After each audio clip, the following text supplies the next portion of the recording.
Welcome back to Moneyball, the series where we look at what your off-season strategy is for your particular club. And this time, it's Richmond that are under the microscope. Yze has been in the job only a short time, but you can already see a clear blueprint, building patiently through the draft, investing in youth, and then, when the moment's right, he has announced that they will attack free agency and trade in power stars. This off-season is crucial. The Tigers currently hold picks 3 and 4 with compensation picks.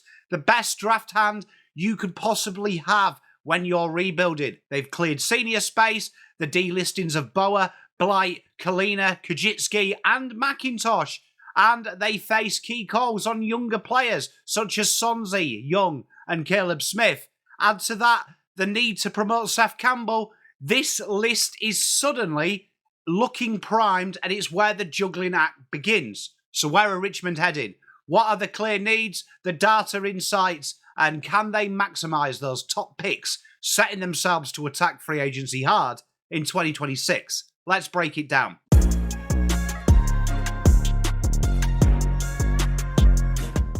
Currently, Richmond's list situation looks like this as of today. 34 senior players, a minimum of 36 required.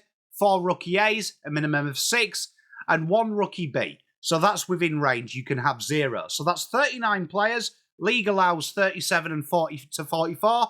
That means they have about 5 senior spots to play when Campbell is upgraded, plus rookie room. Flexibility is good, but it also means every choice counts. The players gone leave different types of holes and conundrums. Camden McIntosh, experience, wing depth, was a meters gained monster.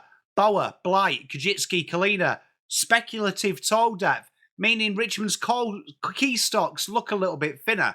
Tyler Young is a genuine watch. He has got a contract offer in front of him, and there is rival interest. If he goes, that leaves the key defence a little bit bare. So structurally, Richmond's rebuild is clear. Outside run, long-term ruck successor to Nankervis, some smalls with clashing forward pressure, a balance of toes, and more importantly, adding some midfield depth into that. So let's look at what the data said in 2025.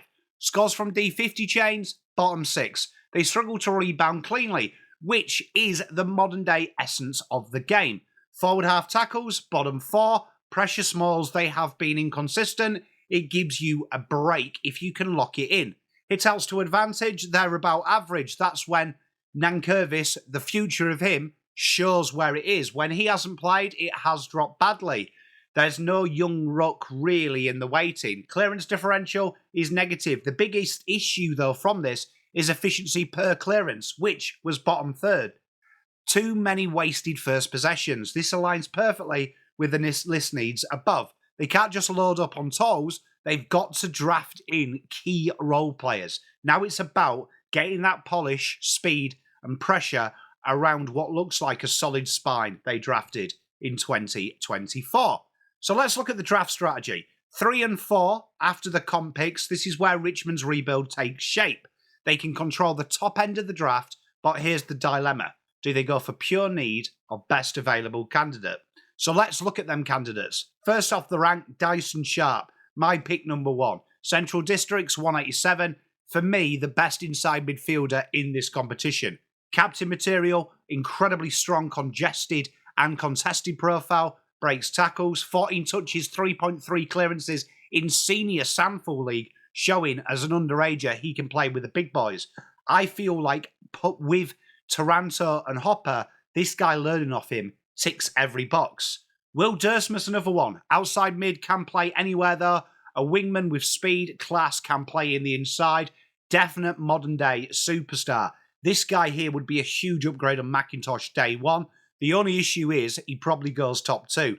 Richmond may have to pay up if they want to go up there. Another one is Cooper Duff-Tytler. Calder Cannons, ruck forward. Can play just about anywhere with Nankervis aging and the ruck depth looking a little bit thin. This could make good strategic sense, and learning off Tom Lynch, he's shown in VFL with his goals, he can step up. Sullivan Robey, the bolter, only 8 games since coming in from lower leagues. He's averaged 20 touches and 2.5 goals and looked unstoppable. Clean hands, scoreboard impact, power. He's the modern day midfield forward prototype. This would definitely be an option when you've done so well drafting last year. My pick of the bunch, which people have fallen off, Josh Lindsay, the best kick in the draft. Richmond lacked that elite distribution down the back. His 20.5 touches a game. His left look, that's like a laser dart. Leadership, I think he is supreme. And Xavier Taylor, see the same. Intercept, run and carry. 191, general defender out of Eastern Ranges. Took 15 marks in the granny recently. He is the modern day Josh Weddle. Has that reliability, has that touch of class. He could be cute. He could be an absolute huge transitional threat.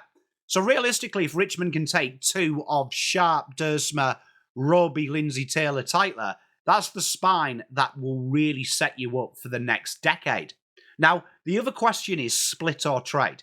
The other options are splitting one of 3 and 4. Right now, with such a demand for top draft picks, they could slide a few back and maybe get 2 in the top 15. And then you could maybe secure another midfield gun and some forward pressure. It's a move that we have seen teams do before.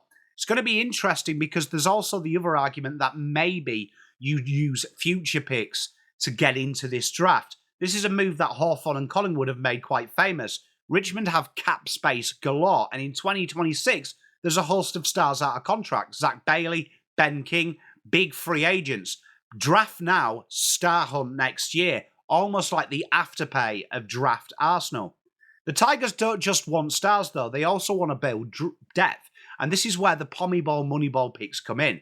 The State League has a plethora of options. The first one we're going to highlight is Jackson Voss. Frankston Dolphins, 24 years old. 26 touches, 7.5 rebounds, 80% kicking efficiency. Ready-made to really sort out that back ball movement. Definitely deserves an AFL chance. The other one is Tommy Hurd, midfield forward, 23 years. From Port at Melbourne, 25 touches, 10 score involvements, high work rate, good pressure, and more impactful on the scoreboard than most. And another one is Massimo Rasso from their own VFL Academy. Knows the system, averaged over a goal a game, staggering just under 11 score involvements, cheap replacement for small forwards, low risk, high reward. Geelong did this with Manor, Dogs did it with Davidson, Richmond could model it in their own backyard. One name that keeps popping up in the trade watch, though, is Malcolm Rosas Jr. He's fast, he applies pressure, he's agile, he's a box of tricks. He's definitely the type of profile Richmond lack. If you can pry him out cheaply, even with some late swaps, it makes total sense. There's been chatter loosely about Max Heath, the Rook apprentice, as it is, and there's been talk about Tyler Young moving clubs. These two names will quietly shape the Tigers off-season, in my opinion. And then there's the long game. Do you rebuild?